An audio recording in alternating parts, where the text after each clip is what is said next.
Welcome, beautiful souls. Today we will talk about the lunar and solar eclipses that take place in this month of March 2025. So let's begin because there are a lot of information to share with you. First of all, eclipses are portals that pushes us to move and change consciousness. They are portals where a strong surge of karmic and dharmic content move through to be released, healed, and the dharmic one integrated, received, and integrated.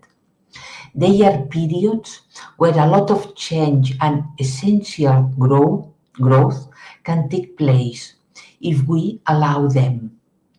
Is when hidden information can be easily revealed and turning points made triggered by the themes of the signs where the sun, moon, and the collective lunar nodes are in. But how we channel and use their energies or reject them only depends on us. So we will receive uh, many energies, powerful energies during the time of the eclipses, beginning with the lunar eclipse and then 15 days later the solar eclipse. But what we do with those energies is only depends on us. So the lunar eclipse is the first one. It will happen with the North Node in Pisces, while conjunct Neptune, the Sun, Saturn, and with Venus retrograde. It will happen on the 40th of March 2025 at around 6:30 a.m. in the Central Europe time. At this moment, the Sun will be at 23 degrees of Pisces and the Moon at 20 degrees of Virgo, the opposite sign. Because a lunar eclipse happens when the Sun, as you can see here in this picture, the Sun, the Earth, and the Moon are aligned. And between the Sun and the Moon, the full moon, the Earth is between them both. So the shadow of the Earth is eclipsing for a while the Moon.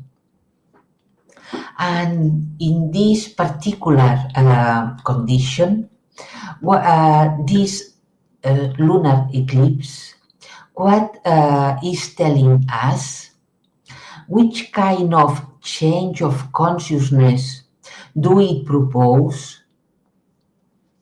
Because while the sun illuminates the lunar north node and its learnings, remembering us where we are heading, the moon illuminates the south node that tells us from where we come and which kind of needs we have considered to meet until now. And I say this in this way because now you will understand. So during the time of the full moon, the Earth will be between the Sun and the Moon. So the Earth will eclipse the Moon for a while. It means that this precious planet where we live will eclipse the needs we have created along the years and the last centuries. And because of that, we can easily question them.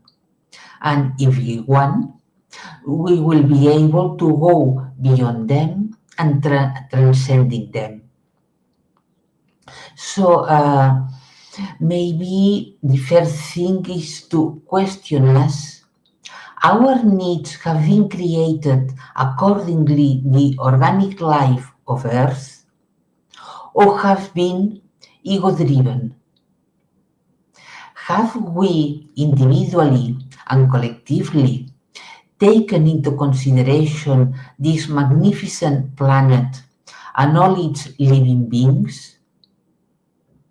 The moon in Virgo reminds us that we have focused ourselves too much on our rational mind, describing and controlling our body and our life around it only in under mechanistic and linear 3D terms, forgetting that we are much more than that.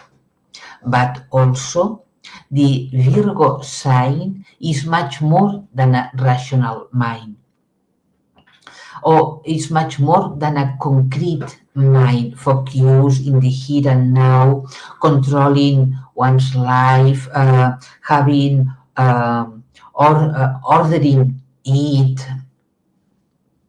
because this sign in reality speaks of wholeness and being free, of being masters of our body and see or perceive it as an organic living being connected to all living ecosystems of Earth.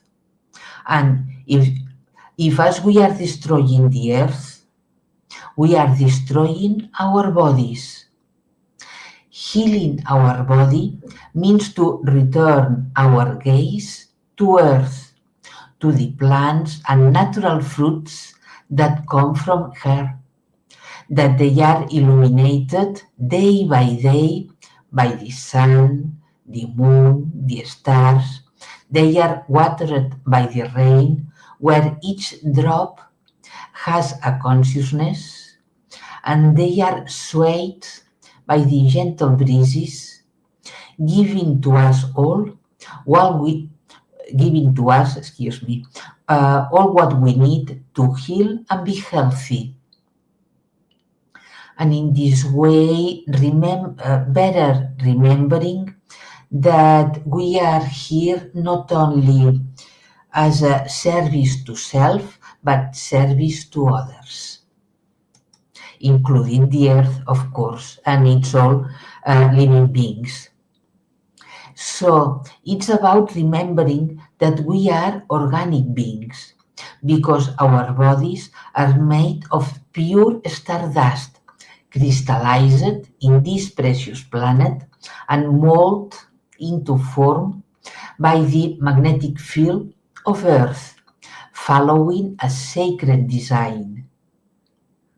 While the Sun in Pisces, uh, conjunct the North Node, helps us to go within and rediscover ourselves and go beyond any definition based on the physical appearances, titles, family inheritance, place we live, for example, and in this way being able to go through them and open more ourselves to the invisible world, the spiritual world, where life is created and our whole being exists.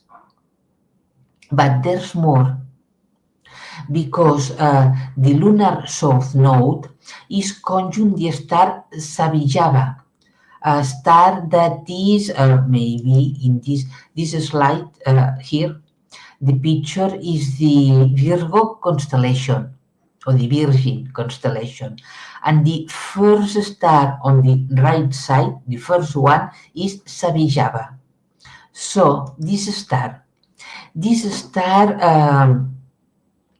is related, its essence is related to our fifth chakra, the throat chakra, and helping us to empower our communication skills, not only to communicate to other people, but to ourselves and in general to all living beings, no matter if they are human or not human.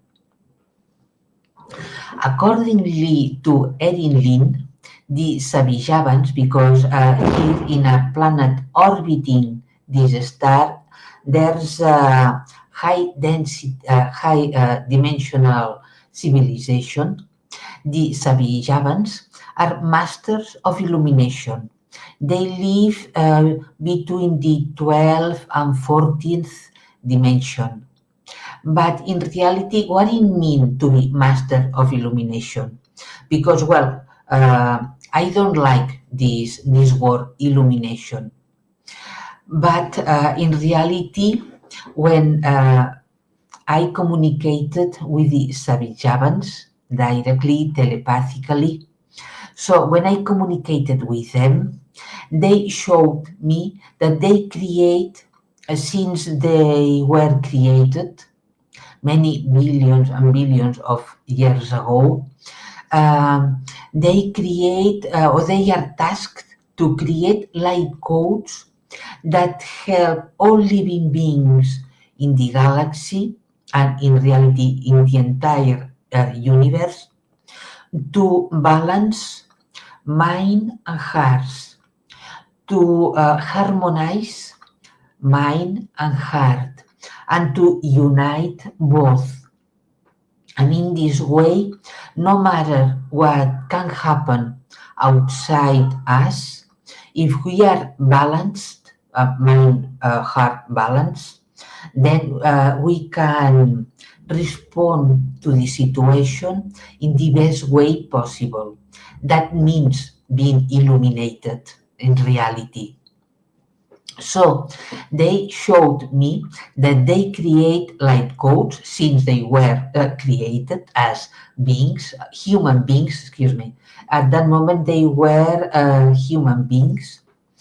And then once the light codes are created, they weave them into the star as a way to be, as a way to travel the light goes through the star web that goes throughout the entire galaxy and in the entire universe.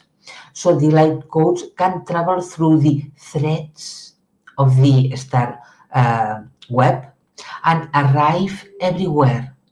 So these light codes in reality arrive to every star of this galaxy and beyond, and they are ready to be received for the beings that live in the solar system, in every solar system.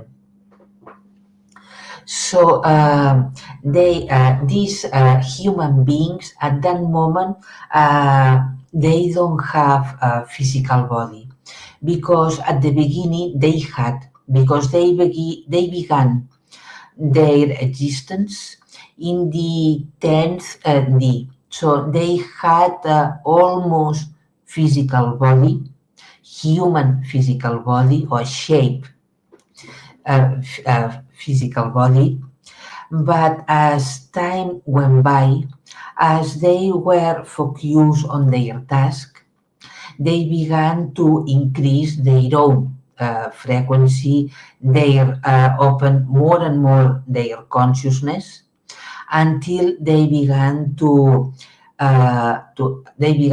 live in the 11th D, then the 12th, the 30th, and the 40th. So, and now they move between the 12th and the 40th dimension. So that's why their reality has no form at this moment, only light shapes that can spark different colors depending on their thoughts or what they are communicating to us or to other beings. For example, is from this realm that Buddha came. These light codes give us the ability to keep, as I said, to keep ourselves in harmony with a balanced mind-heart connection. And now they are in contact with humanity if we want. What it means that? It means that if we want, we can sit down, close our eyes, and invoke them and ask them to give us the best light codes that can help us to unite mind and heart, body and soul. So the lunar south node is conjunct this star with these beings.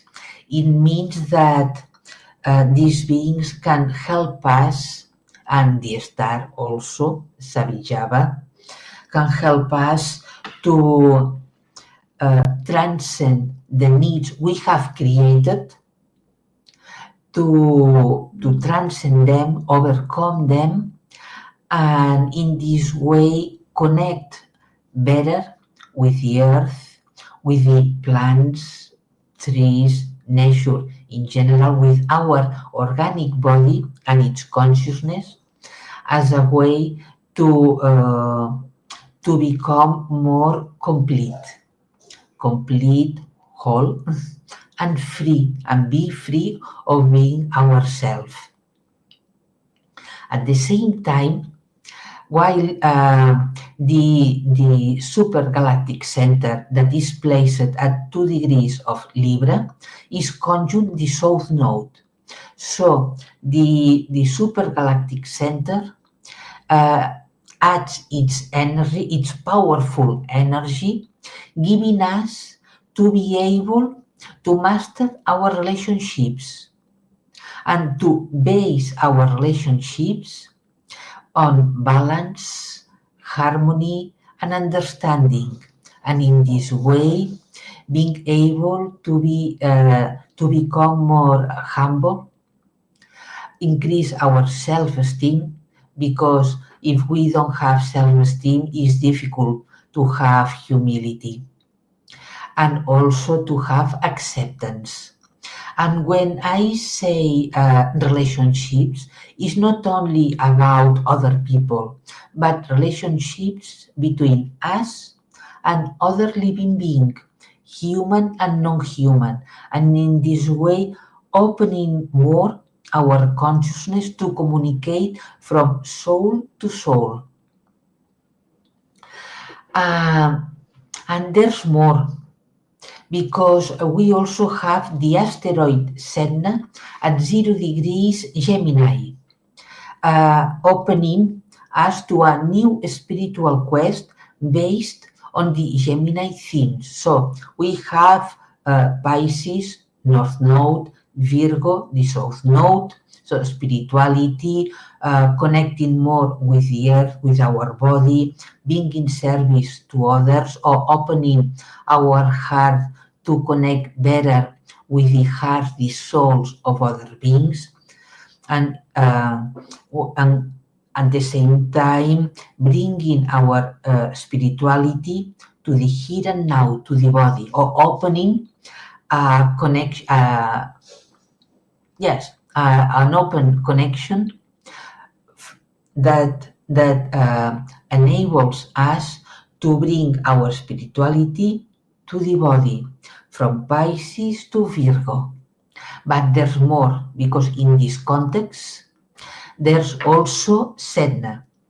And Sedna is just at 0 degrees of Gemini. Gemini themes are about communication, searching, gathering information, developing our concrete mind, so and its ability to search the microcosm, inner and outer, as well as the macrocosm, and finding answers. But how we search and communicate only depends on our consciousness. So in this case, are we willing to prioritize the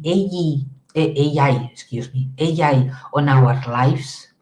Or do we prepare to communicate more organically, because Senna in Gemini is also related to the development of the AI that now we are seeing that is rocketing.